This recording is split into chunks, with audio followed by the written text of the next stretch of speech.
यामिनी बहुत ही खूबसूरत औरत थी। उसे अपनी खूबसूरती पर बहुत घमंड था, लेकिन उसकी शादी बहुत ही साधारण दिखने वाले लोकनाथ से हो गई थी, जिसे वो बिल्कुल भी पसंद नहीं करती थी।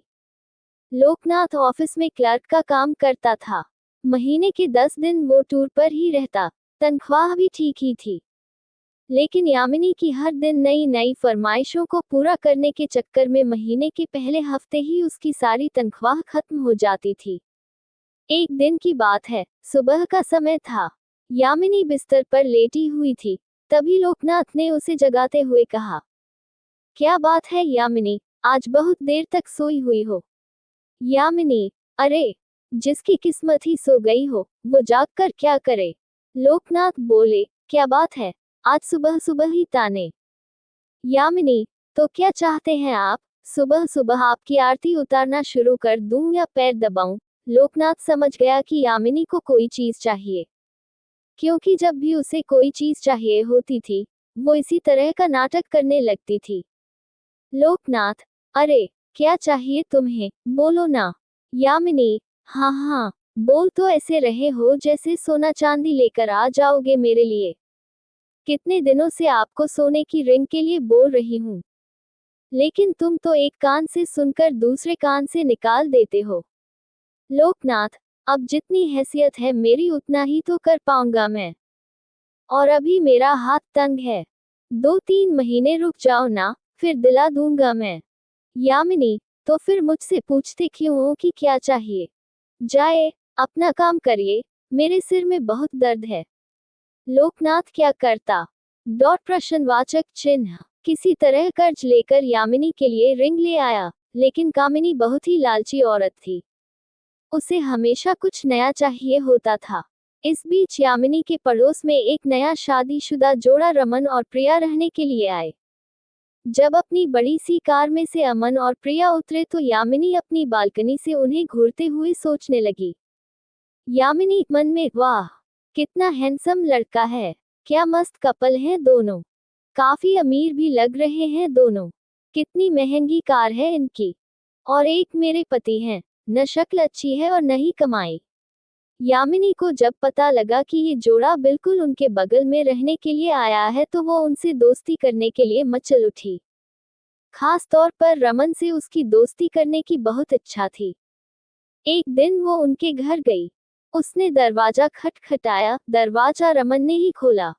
सामने से अमन को देखकर वो उस पर और भी लट्टू हो गई। यामिनी, जी वो, मैं आपके पड़ोस में रहती हूँ, थोड़ी चाय पत्ती चाहिए थी मुझे। रमन, जी, अभी देता हूँ। अमन, प्रिया प्रिया, जरा कटोरी में चाय पत्ती तो ले आना। प्रिया चाय पत्ती लेकर आ गई। रमन ने उसे यामिनी को देने को कहा। इस बीच यामिनी की नजर रमन के घर पर थी। काफी महंगी और एंटीक चीजों से सजा हुआ था उनका घर। जब प्रिया ने यामिनी को चाय पत्ती की कटोरी दी तो उसकी नजर प्रिया के गले में पहने नेकलेस पर गई। उसने अंदाजा लगाया कि ये डायमंड का ही होगा। प्रिया और रमन दोनों ने यामिनी को घर के अंदर आने को कहा, तो उसने कहा कि फिर किसी दिन। यामिनी जब पत्ती की कटोरी लेकर अपने घर गई तो लोकनाथ की नजर उस पर गई। लोकनाथ, अरे, घर में तो चाय पत्ती पड़ी है, फिर तुम पड़ोस से मांग कर क्यों ले आई? यामिनी, ये बात आपकी समझ में आ जाती तो आप अपने ऑफिस में क्लर्क नहीं होते। धीरे धीरे यामिनी रमन और प्रिया से दोस्ती बढ़ाने लगी। जल्द ही वो उनका विश्वास जीतने में कामयाब हो गई। कभी कभी प्रिया किसी काम से बाहर गई होती तो वो प्रिया की गैरहाजिरी में भी अमन के पास चली जाती और उससे घंटों बातें करती। रमन हंसते हुए, अरे, बस करिए भाभी, आप तो हंसा हंसा कर जान ही ले लेंगी। यामिनी, अरे, ऐसा मत कहिए रमन, आपकी जान हमारे लिए बहुत कीमती है। हम तो आपके लिए अपनी जान भी दे सकते हैं, एक बार बोलिए तो। रमन, ये आप क्या कह रही है? यामिनी, बोलिए, आप तो सीरियस ही हो गए। अब आपकी भाभी को आपसे मजाक करने का भी अधिकार नहीं है क्या? इनडायरेक्टली वो रमन को कई तरह के इशारे भी करती और उसे अपने झूठे प्रेम जाल में फंसाने की कोशिश भी करती, क्योंकि उसे पता था कि रमन बहुत ही अमीर है और वो उसकी सारी ख्वाहिशों को पूरा कर सकता है। लेकिन रमन अपनी पत्नी से बहुत प्यार करता था, इसलिए वो यामिनी की इन हरकतों का कोई जवाब नहीं देता था। एक दिन की बात है, यामिनी रमन और प्रिया से मिलने उनके घर आई। प्रिया बोली, आए आए भाभी, हम आपकी ही बातें कर रहे थे। यामिनी, मेरी बात? प्रिया, अरे ये रमन तो हमेशा आपकी बात करते रहते हैं। यामिनी, अच्छा क्या कहते हैं अमन? प्रिया, यही कि आप बहुत अच्छी है, कितनी मजेदार बातें करती है। आपके जैसी पड़ोसी मिलना तो आजकल के समय में बहुत ही मुश्किल है। प्रिया के से मुंह से अपने लिए अच्छी अच्छी बातें सुनकर यामिनी मन ही मन बहुत खुश हो रही थी और उसे लग रहा था कि एक ना एक दिन तीर निशाने पर लग ही जाएगा। इस बीच प्रिया के भाई की शादी तय हो गई। उसके मायके वाले उसे बार बार बुला रहे थे, इसलिए प्रिया को शादी के 10 दिन पहले ही जाना पड़ा। रमन को इतनी लंबी छुट्टी नहीं मिलती, इसलिए उसने शादी के कुछ ही दिन पहले जाने का तय किया था। इधर यामिनी को जब पता लगा कि प्रिया 10 दिनों के लिए अपने मायके जा रही है तो उसने मन ही मन एक प्लान बनाया। यामिनी मन में यही सही मौका है रमन को फंसाने का। लोकनाथ भी बाहर है और प्रिया भी अपने मायके गई हुई है। प्रिया को मायके गए हुए अभी 2 ही दिन हुए थे। रात को 10 बजे यामिनी ने रमन के घर का दरवाजा खटखटाया। रमन ने जरा देर से दरवाजा खोला। यामिनी, क्या बात है रमन, बहुत देर कर दी दरवाजा खोलने में। रमन बोला, अरे भाभी, वो रसोई में रोटी बना रहा था। आपको तो पता है ना, मुझे बाहर का खाना बिल्कुल पसंद नहीं है। यामिनी, अरे तो मुझे कह दिया होता, मैं बना देती। लगता है आप मुझे पराया समझते हैं। रमन, अरे नहीं नहीं भाभी, ऐसी बात नहीं है, मुझे खाना बनाना अच्छा लगता है। यामिनी, लेकिन मुझे ये अच्छा नहीं लगता कि मेरे रहते हुए आप किचन में खाना बनाएं।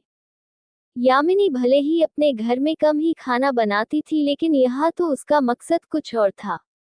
वो किचन में गई और उसके लिए फटाफट खाना बनाने लगी। उसने न सिर्फ खाना बनाया बल्कि रमन को खिलाया भी।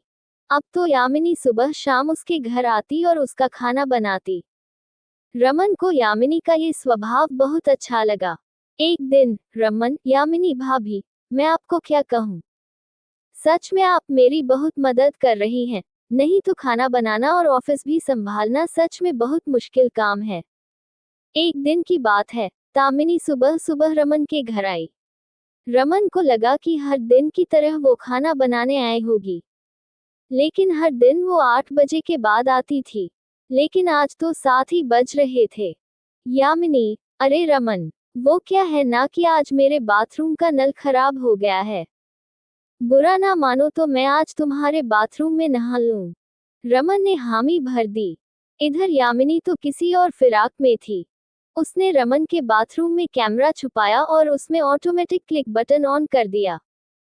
थोड़ी देर बाद वह जोर से चिल्लाई। रमन डर गया कि आखिर क्या हो गया। वो भागा भागा बाथरूम के पास गया। उसे देखकर यामिनी अचानक से उससे लिपट गई और उसे जोर से पकड़ लिया।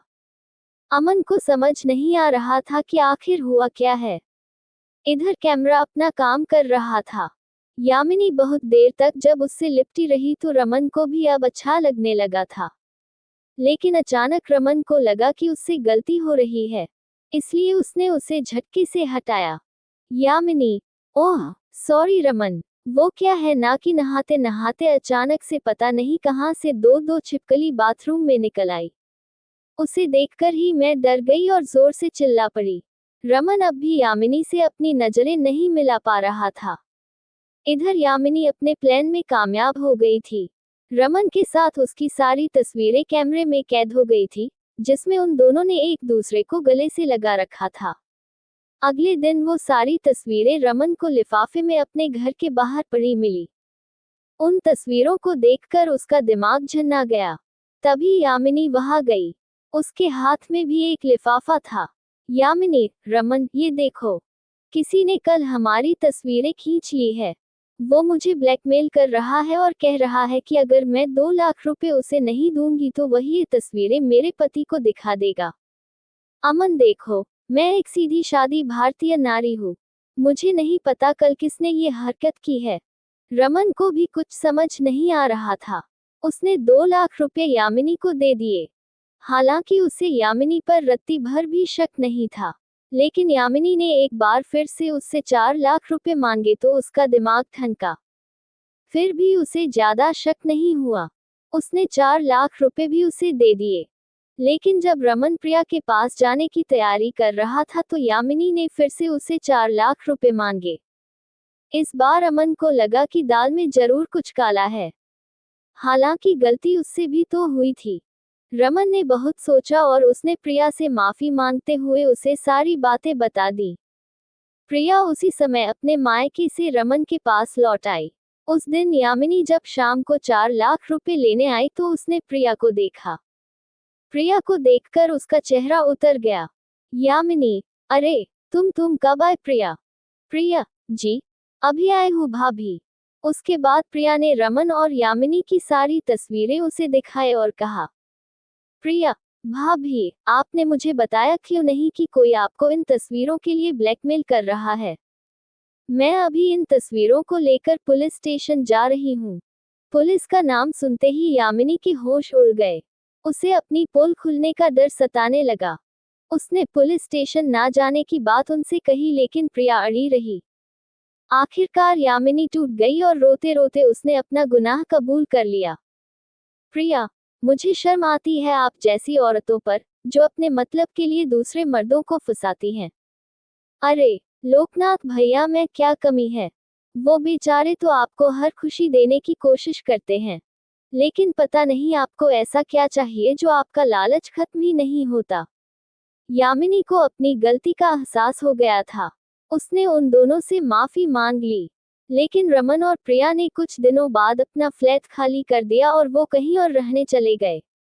दोस्तों, उम्मीद करती हूँ आपको हमारी कहानी पसंद आई होगी। कहानी पसंद आई है तो वीडियो को लाइक करें, चैनल पर नए हैं तो सब्सक्राइब करें और हाँ, नोटिफिकेशन बेल को जरूर दबाएं, अगली अपडेट सबसे पहले आपको मिले।